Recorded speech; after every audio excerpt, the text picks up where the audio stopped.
Hello friends, स्वागत है are के क्लासेस में। दोस्तों, आज की क्लास में हम लोग पढ़ेंगे दक्षिण अमेरिका। साथ ही इसके सभी देशों में जो महत्वपूर्ण बिंदु है उनको विस्तार से जानेंगे, मैप के हिसाब से पढ़ेंगे। इससे पहले हम लोगों ने अंटार्कटिका, ऑस्ट्रेलिया और अफ्रीका को कवर कर लिया है। अगर आप दक्षिण अमेरिका के इस लेक्चर को पूरा करते हैं तो इससे बाहर आपका इस महाद्वीप से क्वेश्चन नहीं जाता, तो बेहतर है इसे आप अच्छे से तैयार करें। मेरे साथ में इसका नोट्स बना लें। पीडीएफ इसका आपको टेलीग्राम पर मिल जाएगा। साथियों, यदि आप इस चैनल पर नए हैं तो चैनल को सब्सक्राइब करें, पास वाले बेल आइकन को दबाएं। वीडियो यदि अच्छा लगता है तो उसे लाइक और शेयर जरूर करें।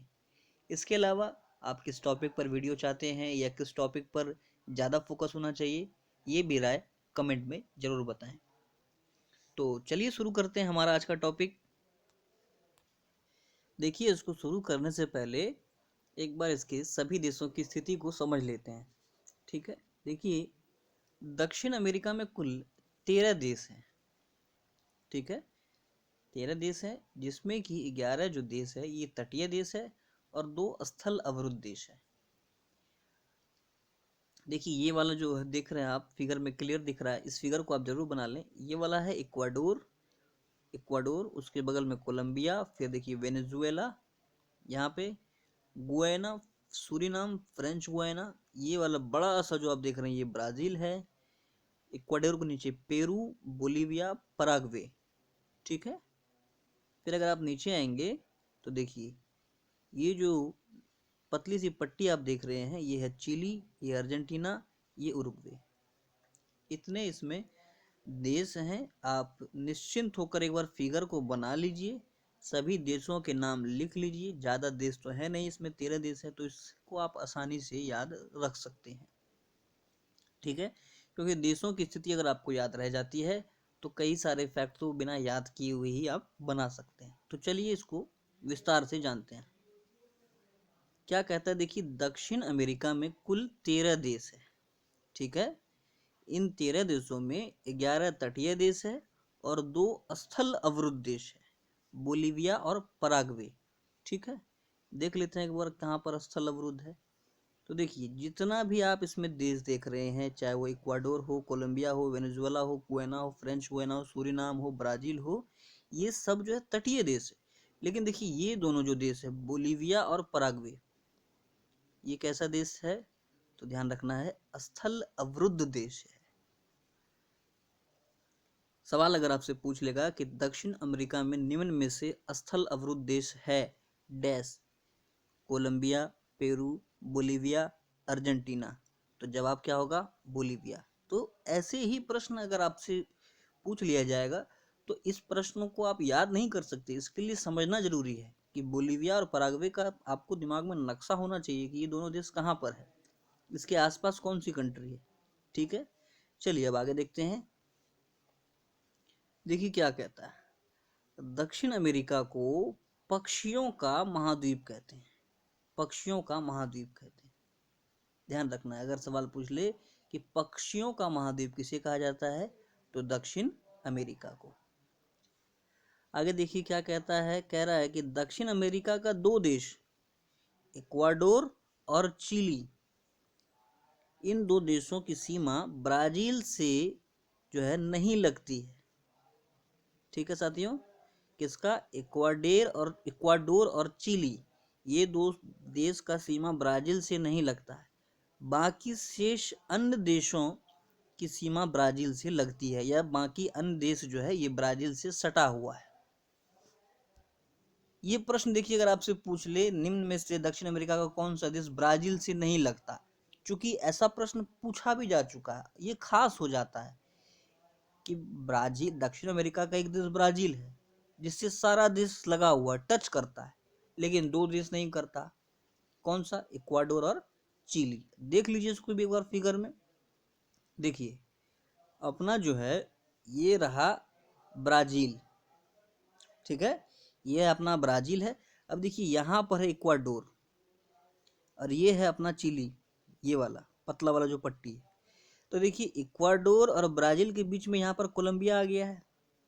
उसी तरह से चिली और ब्राजील के बीच में दो देश है, ये अर्जेंटीना है, ये पराग्वे है। तो क्या ध्यान रखना है हमें? हमें यही ध्यान रखना है कि सभी देशों में, दक्षिण अमेरिका के सभी देशों में इक्वाडोर और चिली का सीमा ब्राजील से नहीं लगता है।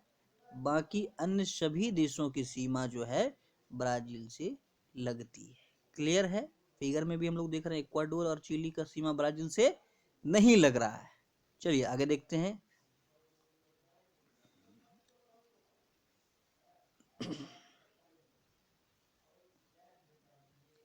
यहाँ पर एक देखिए फॉकलैंड एक द्वीप है जिस पर कि ब्रिटेन का अधिकार। ध्यान रखिए दक्षिण अमेरिकी द्वीप फॉकलैंड पर किस देश का अधिकार है?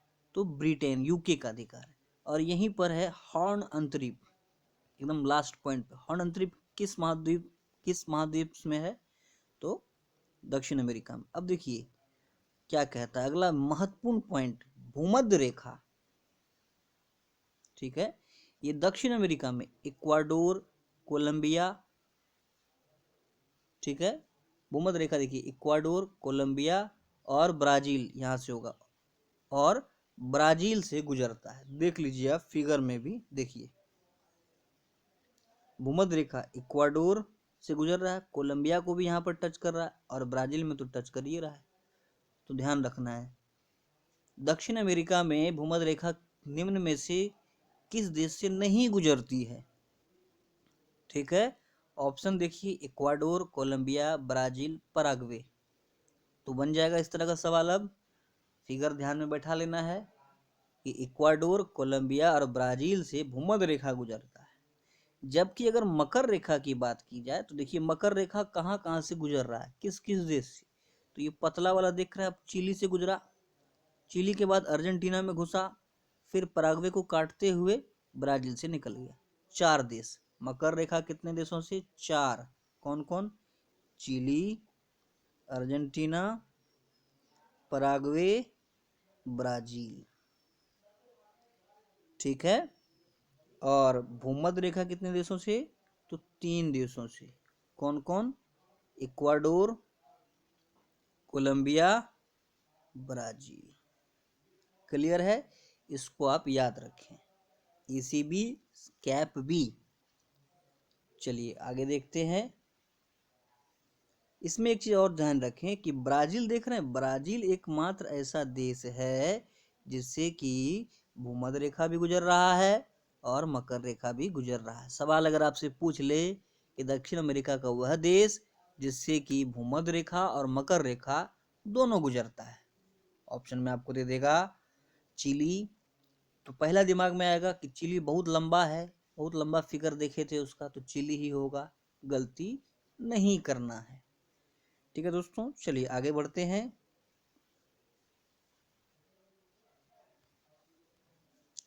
देखिए क्या कहता है, विश्व की सबसे लंबी पर्वत श्रृंखला एंडीज है। कई दफा ये सब क्वेश्चन फैक्ट पूछा गया एग्जाम में। विश्व का सबसे लंबा पर्वत श्रृंखला एंडीज है, जो कि दक्षिण अमेरिका में है।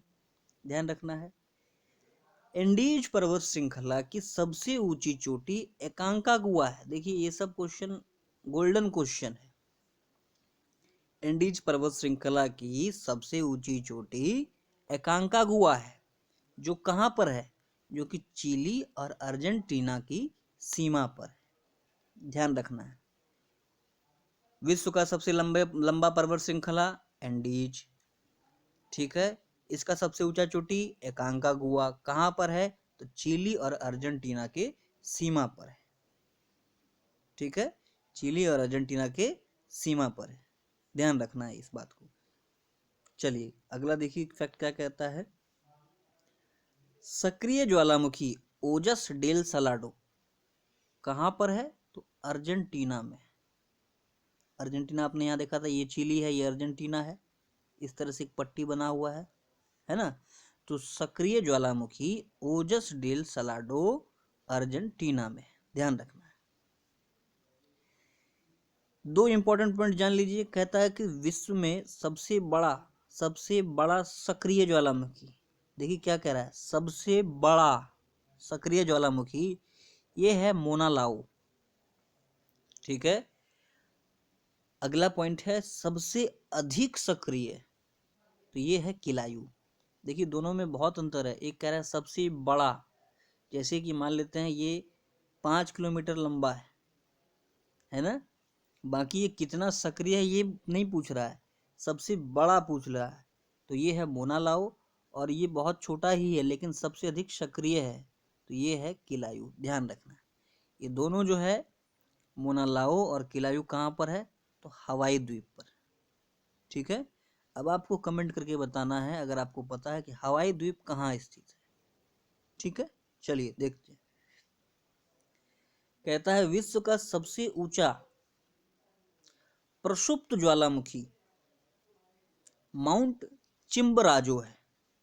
ध्यान रखना है, सबसे ऊंचा प्रसुप्त ज्वालामुखी माउंट चिम्बराजो है, जो कि इक्वाडोर में है। क्या पढ़ा हम लोगों ने, सबसे ऊंचा प्रसुप्त ज्वालामुखी चिम्बराजो है। कहाँ पर है भैया, तो इक्वाडोर में। अब देख लीजिए एक और पॉइंट निकल रहा है कि सबसे ऊंचा विश्व का सक्रिय ज्वालामुखी, सबसे ऊंचा विश्व का सक्रिय ज्वालामुखी माउंट कैटापॉक्सी इक्वाडोर में है। ये सवाल कई दफा आपको एग्जाम में पूछ लिया गया है, तो ध्यान रखना। देखिए ज्वालामुखी से 4 इंपॉर्टेंट पॉइंट जाने। क्या, विश्व का सबसे ऊंचा सक्रिय एक्टिव ज्वालामुखी माउंट कैटापॉक्सी है। कहाँ पर है, तो इक्वाडोर में। अगला जाने कि विश्व में सबसे ऊंचा प्रसुप्त ज्वालामुखी माउंट चिम्बराजो है, ये भी इक्वाडोर में है। ठीक है, 2 देख लिए, सबसे सक्रिय और सबसे ऊंचा प्रसुप्त। तीसरा हम लोगों ने जाना था कि विश्व का सबसे बड़ा सक्रिय ज्वालामुखी मोना लाओ है, हवाई द्वीप पर। फिर इसमें चौथा महत्वपूर्ण पॉइंट जाना था कि विश्व में सबसे अधिक सक्रिय ज्वालामुखी सक्रिय किलायु है, हवाई द्वीप पर। तो इन चारों पॉइंट को आपको अलग अलग ध्यान में रखना है कि अगर बड़ा पूछेगा तो क्या जवाब देना है, सबसे अधिक पूछेगा तो क्या जवाब देना है, सबसे ऊंचा पूछे तो क्या जवाब देना है। कंफ्यूजन नहीं होना चाहिए। ठीक है, अब देखिए जो पढ़ा हम लोगों ने उसको एक मोटा मोटी एक मैप पर अगर देखने की कोशिश करें।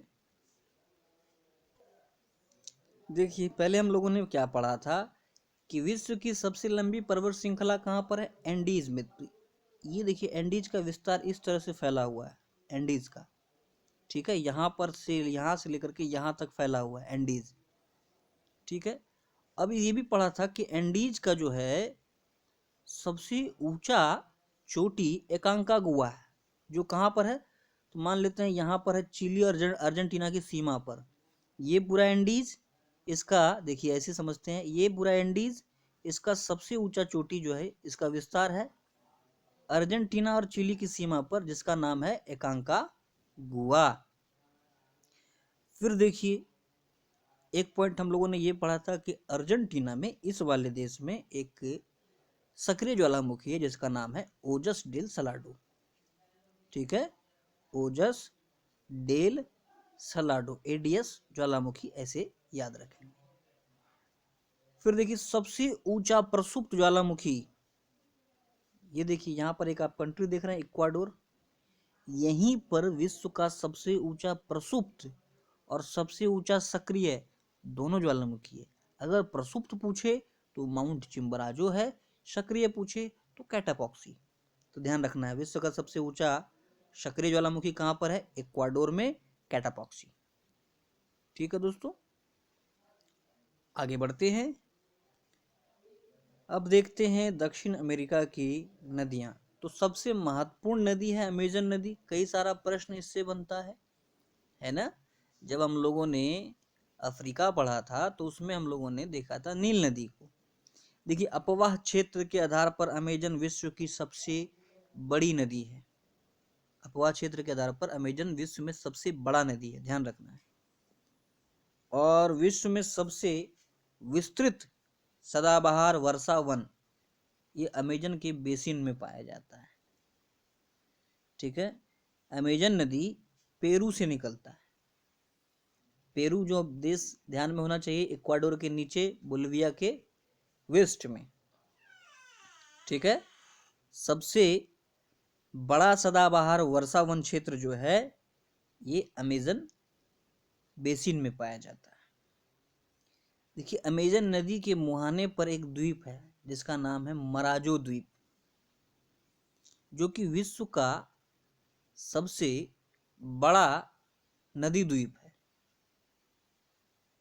यहां पर आप कर लें, विश्व का दूसरा सबसे बड़ा नदी द्वीप है, दूसरा।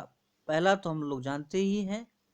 अगर आप कुछ जानते हैं तो जरूर नीचे कमेंट करके बताइए, सबसे बड़ा नदी द्वीप कौन सा है, पहला। यहाँ पर आप दूसरा लिख लें। तो सवाल अगर आपसे पूछ ले कि किस नदी के मुहाने पर मराजो द्वीप है, तो अमेजन। यह सवाल पूछ ले कि मराजो द्वीप का निर्माण किस नदी के अपवाह क्षेत्र से हुआ है, तो अमेजन। विश्व का सबसे विस्तृत सदाबहार वर्षा वन कहाँ पाया जाता है, अमेजन बेसिन में। अमेजन नदी कहाँ से निकलती है, पेरू से निकलती है, ठीक है। सदाबहार वर्षा वन को सेलवास भी कहते हैं। ये देखिए, क्वेश्चन पूछा गया बहुत बार। सदाबहार वर्षा वन को क्या कहते हैं, सेलवास। तो ये था अमेजन के बारे में। सबसे बड़ा अपवाह क्षेत्र के आधार पर नदी है, पेरू से निकलता है, अपने मुहाने पर मराजो द्वीप का निर्माण करता है, जो कि विश्व का दूसरा सबसे बड़ा द्वीप है, नदी द्वीप है, और अमेजन वर्षा वन को सेलवास कहते हैं। नेक्स्ट देखते हैं। अगला है ओरेनिको नदी। देखिए, ओरेनिको नदी गिनी के पठार से निकलती है, ठीक है। ओरेनिको नदी कहाँ से निकलती है, गिनी के पठार से। और ओरेनिको की एक सहायक नदी है कुरु। ओरेनिको की सहायक नदी है कुरु, और कुरु नदी पर ही विश्व का सबसे ऊंचा जलप्रपात एंजल जलप्रपात है। एंजल जलप्रपात किस नदी पर है, कुरु नदी पर। और ये कहाँ पर है, तो ध्यान रखना है, एंजल जलप्रपात वेनेजुएला में है। कई दफा ये सवाल आपसे एग्जाम में पूछा गया है। एंजल जलप्रपात कहाँ पर है, वेनेजुएला में, ध्यान रखना है। ओरेनिको नदी कहाँ से निकलती है, गिनी के पठार से। इसकी सहायक नदी कुरु। कुरु पर कौन सा जलप्रपात है, एंजल जलप्रपात। एंजल जलप्रपात किस देश में, वेनेजुएला में। नेक्स्ट देख लीजिए आप, मैग्डेलिना नदी। मैग्डेलिना, ये कोलंबिया की प्रमुख नदी है, ठीक है। मैग्डेलिना नदी कोलंबिया की प्रमुख नदी है और पेट्रोलियम उत्पादन होता है यहाँ पर। फिर देखिए, पराग्वे नदी, पराना नदी, उरुग्वे नदी, इन सभी का जो क्षेत्र में जो तीनों नदियों के जो क्षेत्र है, त्रियाब जो बनता है, त्रियाब है ना, इसको लापलाटा का मैदान भी कहते हैं। लापलाटा का मैदान कहते हैं। पराग्वे, पराना, उरुग्वे, इन तीनों नदी के द्वारा जो मैदान का निर्माण हुआ है उसे लापलाटा का मैदान कहते हैं। आगे देखते हैं। अगला देखिए, झील के बारे में जानते हैं। तो पहला ही महत्वपूर्ण झील है टिटिकाका झील। देखिए, टिटिकाका झील जो है ये एक क्रेटर झील है, ज्वालामुखी क्रिया द्वारा निर्माण हुआ है इसका। ये ध्यान रखना है कि टिटिकाका झील जो है ये पेरू और बोलिविया की सीमा पर है, इंपॉर्टेंट है। टिटिकाका झील कहाँ स्थित है, तो पेरू और बोलिविया की सीमा पर। आपने अगर फिगर बना लिया है या अगर आप फिगर नोट्स में आगे बनाएंगे तो जरूर फिगर में इस तरह से एक डॉट दिखा दें कि ये जो है झील है टिटिकाका झील है, दोनों की सीमा पर। इसके अलावा टिटिकाका के बारे में ध्यान रखें, जो कि कई दफा एग्जाम में पूछा जाता है, विश्व का सबसे ऊंचा नौकागम्य झील है। विश्व का सबसे ऊंचा नौकागम्य झील कौन सा है, टिटिकाका झील। कहाँ स्थित है, तो पेरू और बोलिविया की सीमा पर। नेक्स्ट है माराकैबो या मई कैबो, दोनों नाम है इसका, मई कैबो या माराकैबो, अलग अलग लिखता है। तो देखिए, ये जो माराकैबो झील है ये वेनेजुएला में, और वेनेजुएला में ही एंजल जलप्रपात हम लोगों ने अभी जस्ट पढ़ा, तो ध्यान रखना है। माराकैबो झील पेट्रोलियम भंडार के लिए प्रसिद्ध है। वैसे भी देखिए वेनेजुएला पेट्रोलियम के लिए काफ़ी फेमस है, ठीक है। इसके अलावा ध्यान रखें माराकैबो झील जो है ये दक्षिण अमेरिका का सबसे बड़ा झील है। अगर आपसे सवाल पूछ ले दक्षिण अमेरिका का सबसे बड़ा झील, टिटिकाका झील, माराकैबो झील, विक्टोरिया झील, सुपीरियर झील, तो कंफ्यूज ना करें आप, ठीक है। माराकैबो झील दक्षिण अमेरिका की सबसे बड़ी झील है और ये माराकैबो वेनेजुएला में है, जो कि पेट्रोलियम भंडार के लिए जाना जाता है। अब जानेंगे प्रमुख पठार के बारे में। तो देखिए क्या कहता है प्रमुख पठार। गिनी का पठार है, दक्षिण अमेरिका में है। ब्राजील का पठार है, बोलीविया का पठार है, पेंटागोनिया का पठार है। तो ये महत्वपूर्ण पठार है। देखिए जैसे अगर बात करें ब्राजील का पठार कॉफी उत्पादन के लिए जाना जाता है। बोलीविया का पठार जो है ये दक्षिण अमेरिका का सबसे ऊंचा पठार है, ध्यान रखना है। दक्षिण अमेरिका का सबसे ऊंचा पठार बोलीविया का पठार। पेंटागोनिया का पठार कहाँ पर है? अर्जेंटीना में। याद होगा जब हम लोगों ने विश्व के प्रमुख पठार करे थे तो उसमें हम लोगों ने क्या पढ़ा था? पेंट करो टीना में। ये कोई लोहा का टीना है, खराब हो रहा है, तो आपने क्या कह दिया कि पेंट करो किस में? टीना में। तो पेंटागोनिया अर्जेंटीना। अगर आपने उस लेक्चर को नहीं देखा है तो आप जरूर जाकर देखें। विश्व के जो सभी पठार हैं उसमें कवर किए गए हैं महत्वपूर्ण।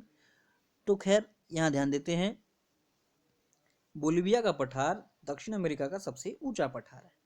देखिए एक इंपॉर्टेंट फैक्ट ध्यान रखिए, बोलीविया की राजधानी लापाज है। कई दफा एग्जाम में पूछा जाता है, क्यों पूछा जाता है ये भी जान लीजिए। बोलीविया की राजधानी लापाज है और यह विश्व की सबसे ऊंची राजधानी है। ध्यान क्या रखना है? बोलीविया की जो राजधानी है लापाज, ये विश्व का सबसे ऊंचा राजधानी है, ठीक है। अगर दूसरा राजधानी पूछ ले तो यह है क्वीटो, जो कि इक्वाडोर की राजधानी है। विश्व की सबसे अधिक ऊंचाई पर स्थित राजधानी लापाज किसकी है? बोलीविया की। ध्यान रखना है। आगे देखते हैं, मरुस्थल के बारे में जानते हैं। देखिए हम लोगों ने सभी मरुस्थल को एक साथ कंबाइंड भी पढ़ लिया है ना। पहला है आटाकामा मरुस्थल। देखिए आटाकामा मरुस्थल दक्षिण अमेरिका के चिली में है।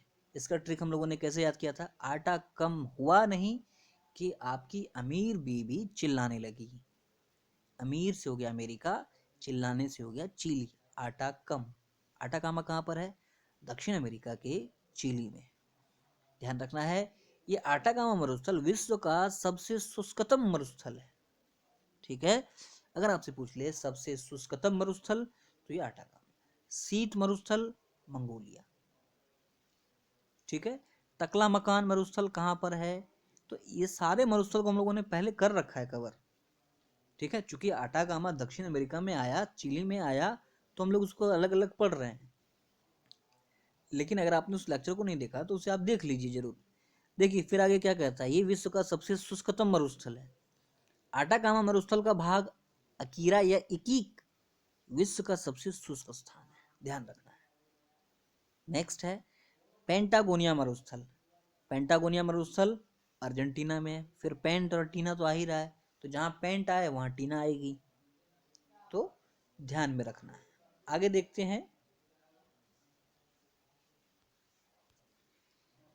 घास का मैदान के बारे में जानते हैं। देखिए ब्राजील का घास का मैदान कंपास कहलाता है, कंपास, ठीक है। और पंपास ये कहाँ के घास के मैदान को कहते हैं? तो अर्जेंटीना के घास के मैदान को पंपास कहते हैं। अब टीना को पास होना है तो उसके लिए आपको क्या करना होगा? पास करना होगा, चिट पास करना होगा। चिट पास करेंगे तभी टीना पास होगी, तो ठीक है। वेनेजुएला के घास के मैदान को लानोस कहते हैं, ठीक है। सभी घास के मैदान को हम लोगों ने अभी किया नहीं है एक साथ, लेकिन फिर भी आप ध्यान रखें, उसमें भी ट्रिक से कर लेंगे। वेनेजुएला के घास के मैदान को क्या कहते हैं? लानोस। देखिए बोलीविया और पराग्वे का घास का मैदान ग्रैन चाको कहलाता है, इंपॉर्टेंट है।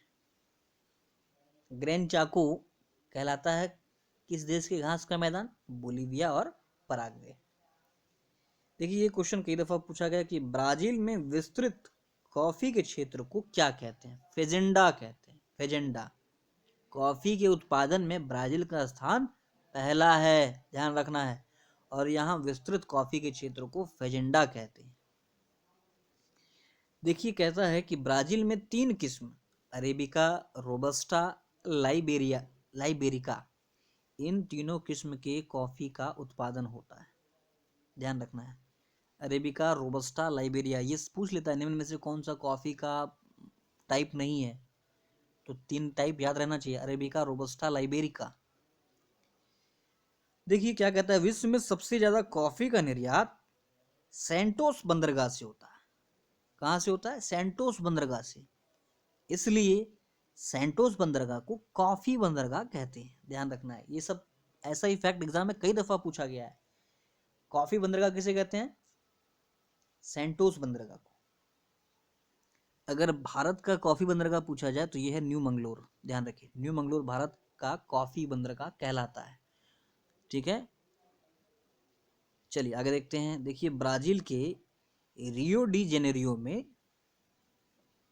22 अप्रैल 1992 को पृथ्वी सम्मेलन हुआ था।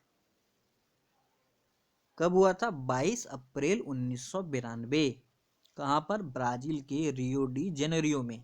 इसलिए 22 अप्रैल को पृथ्वी दिवस मनाते हैं। तो देखिए 2-3 क्वेश्चन पूछा जाता है। पृथ्वी सम्मेलन कहाँ हुआ था? आपको ऑप्शन ब्राजील नहीं मिलेगा, आपको मिलेगा रियो डी जेनेरियो। आपने कई दफा इस क्वेश्चन को देखा होगा, प्रीवियस ईयर में पूछा गया है। पृथ्वी दिवस कब मनाया जाता है? तो 22 अप्रैल को। इन दोनों बातों को ध्यान में रखना है। चलिए अगला देखते हैं, खनिज क्षेत्र के बारे में भी जान लेते हैं। क्या कहता है खनिज क्षेत्र? देखिए ब्राजील का जो अमापा क्षेत्र है, अमापा, कौन सा क्षेत्र है? अमापा, ये विश्व का सबसे बड़ा मैग्नीज खान यहीं पर है, ध्यान रखना है। अगर आपसे पूछ ले विश्व का सबसे बड़ा मैग्नीज खान कहाँ पर है, तो ध्यान रखना है वो ब्राजील में है। ब्राजील का भी अमापा क्षेत्र। ब्राजील की बात करें तो यहाँ का जो है इटाबरी क्षेत्र, ब्राजील का इटाबरी क्षेत्र लौह अयस्क उत्पादन के लिए प्रमुख है। देखिए आपको ऐसे मिलाने के लिए दे देगा, अमापा, इटाबरी, है ना, चुक्की माता, उसके बगल में 2-4 खनिज के नाम लिखे रहेंगे, आपको ऑप्शन मिलाने के लिए दे देगा।